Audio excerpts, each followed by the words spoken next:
Okay, I'm not sure if people know how far technology is progressing, but it's getting to a point where it's like absolute lunacy almost. Now, back in the 1980s, everyone was always talking about how great it was because, technology was at a point where it had all of its nice applications. You could watch TV, they had pagers and everything. It was awesome, right? Things were just perfect because the technology hadn't yet progressed to the point where like it had taken over everything. But then now we have robots that are doing backflips and acrobatics and all kinds of different things, and computers are doing way more calculations than ever, and chips are getting smaller and smaller, and all kinds of different crazy things are just kind of happening in the world of technology as we speak. So today I just kind of want to, not scare you necessarily. I mean, this terrifies me a little bit personally, just thinking about how this could be negatively applied to the world, but I just kind of want to show you guys how far technology is progressing and see, where your guys' heads are on this whole thing as well. Because I gotta say, this is absolutely crazy, man. I mean, we're talking about technology getting to the point where, once again, it's doing gymnastics, okay? We're not having technology just compute things for us anymore.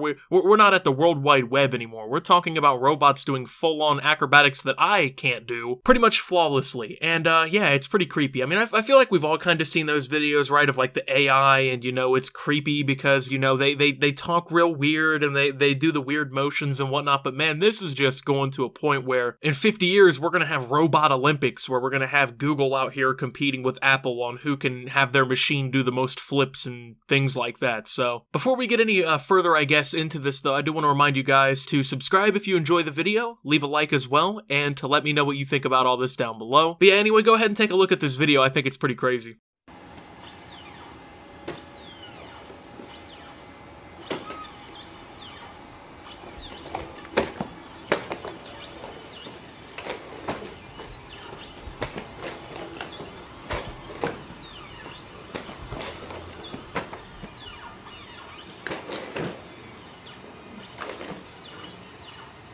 Man, you're telling me that, like, if you saw this in person, you wouldn't even be a little bit bewildered? I mean, I know, we're looking at a video on the internet, so you can't really capture, I guess, the full scale of everything here. You can't capture this. This is a pretty big machine. I mean, just scaling it by eye. It's taller than that construction barrier. It's taller than those workshop the little cabinets. I don't know why I forgot that word. It's taller than the cabinets. This thing is probably about 6 feet tall when you combine everything together. If it was standing at full height and whatnot. We're talking about a 6-foot machine that can do back flips, front flips, side flips, can kick in the air, and nobody, like, can see this going bad whatsoever. I mean, dude, most of us can't even, like, do half of what this robot was doing, and it makes it look effortless. You know what I'm saying? You're telling me that this can't be negatively applied? There's no bad application that could happen with this? Next thing you know, we're going to be talking about IRL Terminators, something crazy. We have robots marching through the streets doing kicks in midair, knocking people out and things. No, but seriously, when you look at this, man, this doesn't bewilder anybody. This isn't something that you look at and you're like, holy, what?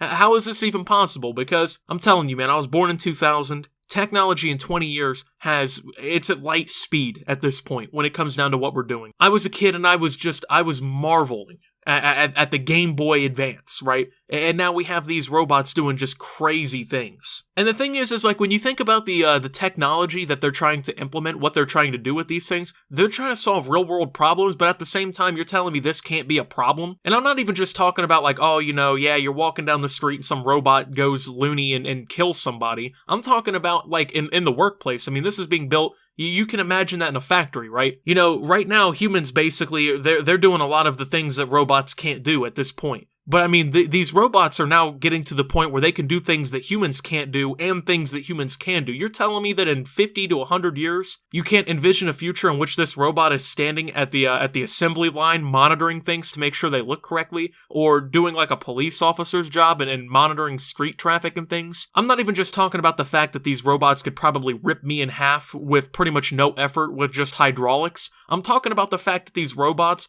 are essentially going to take over society at some point, because we have so many jobs that robots are already taking away from us. You go into a factory nowadays, 50 years ago, there would have been a person at every single station, but now there's robots clamping parts together and putting them on trucks and things like that, and humans, their workspace is getting crowded down into smaller and smaller things. And then now we have robots that are out here, Simone Biles doing all kinds of different gymnastics and whatnot. So this is something I think we need to address as a society. Not, once again, just the fact that they're going to tear people up potentially or revolt against humans like in the movies, but I mean, we're talking about jobs and things like that. I mean, what are people going to do if robots like this are replacing them in their jobs? I think that that's kind of a dangerous thing that could potentially be happening. And I don't even know if it's just the potential. I think eventually it will happen. Because, you got to pay some dude working in a factory, $15 an hour or something like that to keep him happy. You don't even have to pay a robot because they're just programmed to do that. They're essentially free labor, and they do it maybe even more efficiently than a regular person. This is things that candidates like Andrew Yang were bringing up in the election, where we're talking about automation potentially taking away millions, tens of millions of jobs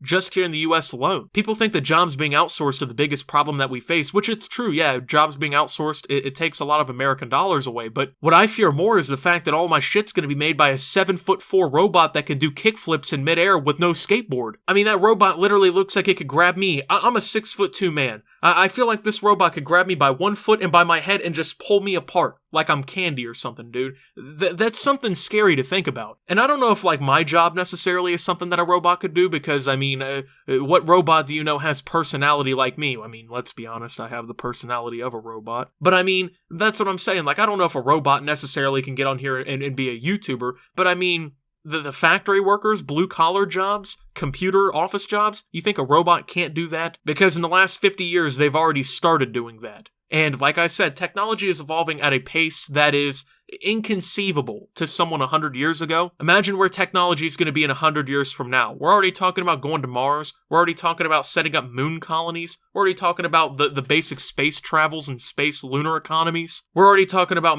bringing these drones and these robots in to do some of the basic police work. Imagine what it's going to be like here in 100 years. It's going to be like the Automatron DLC out of Fallout 4. It's a dangerous precedent to set, yes, and while the technology itself is cool, I think it's something that people need to kind of look at and be like, yeah, that's a little bit dangerous. Because, I mean, I don't know if you guys know this, but there was actually an experiment done. I can't remember who did it. It might have been Google.